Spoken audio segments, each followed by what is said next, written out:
So we should distinguish between suffering and evil. Evil is the result of the abuse of free will by human beings. Suffering, which might be caused by evil, is pain, whether physical, psychic, or spiritual, one might feel.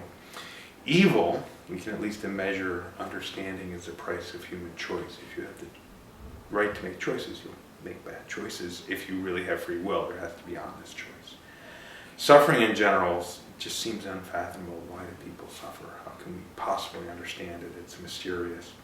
Suffering varies from the pain of loneliness, the torture of mental illness when one's own brain chemistry betrays oneself, the isolation of being teased and bullied, diseases chronic and deadly, and all the way to massive disasters, earthquake, flood, tidal wave, hurricane, and the massive works of attempted genocide, many of which we've seen in all too recent past after we think we have learned the lesson not to do that.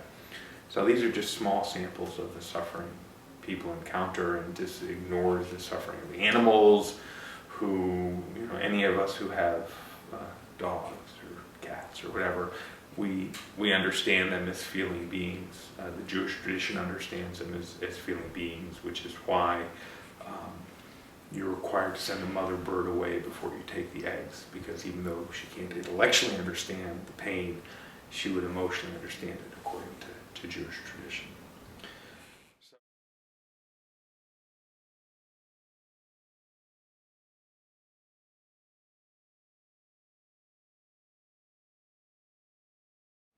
So the word usually translated from Hebrew as faith is emunah, which has more of a connotation of trust than belief. That is, it's not necessarily an agreement to some intellectual assertions, but it's a trust in something. While there have been historical attempts, particularly by Maimonides, to develop faith statements, they've never been accepted fully across the full spectrum of the Jewish community, though they're often studied. They're not fully embraced. It's even more so today when we have such a broad community, and there's modernists and the West and old countries and all this stuff. In Judaism, questioning is actually part of the standard method of Jewish study. Judaism is much more interested in how you act, what you do, than in what you believe. Furthermore, even in the realm of faith and existence, whatever we mean by existence, of God, whatever we mean by God, there's a difference between faith and certainty. Faith is flexible, accepting doubt and questioning as part of its quest for understanding of what we might only be able to get the barest inkling of. I mean, to try to describe the holy is an art of metaphor, and there you're just scratching, if at all, something that's there. Certainty is brittle, afraid of questions and denying doubt.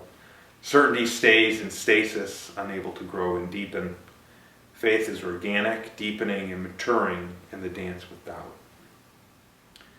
Jews call ourselves God wrestlers, ever struggling with our understanding of the holy and how it is possible that the Creator can be all-powerful, indeed necessary for the sustaining of existence itself, and yet allow suffering.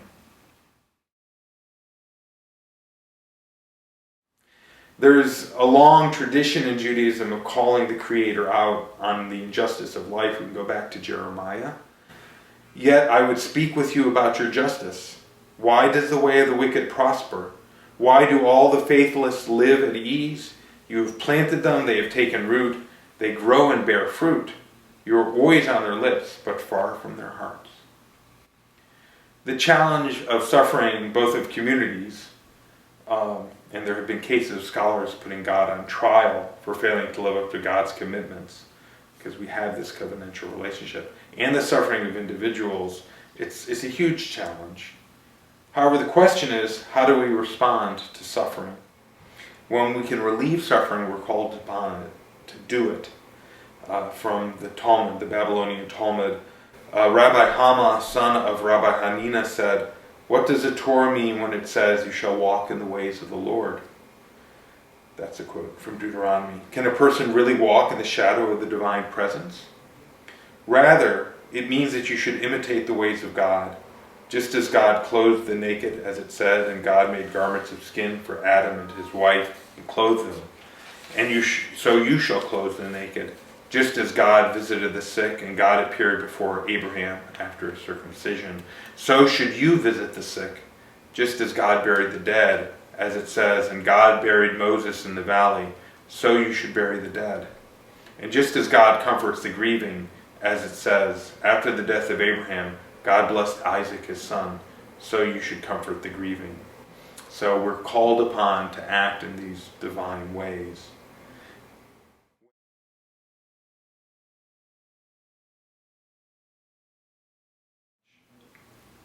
I want to finish by saying that the philosophical and theological problems of suffering and evil have been a challenge for thousands of years.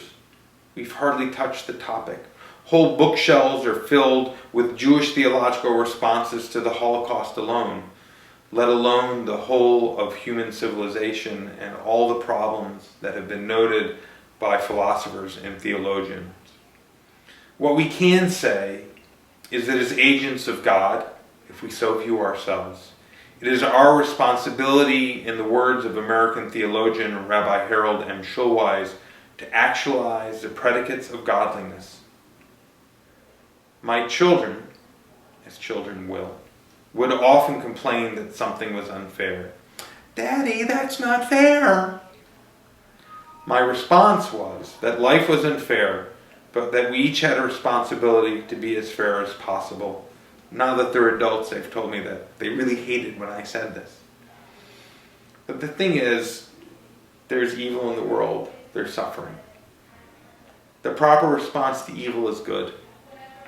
To suffering is caring, and to pain, when possible, to relieve it, and when we can't relieve pain, to give what comfort we can.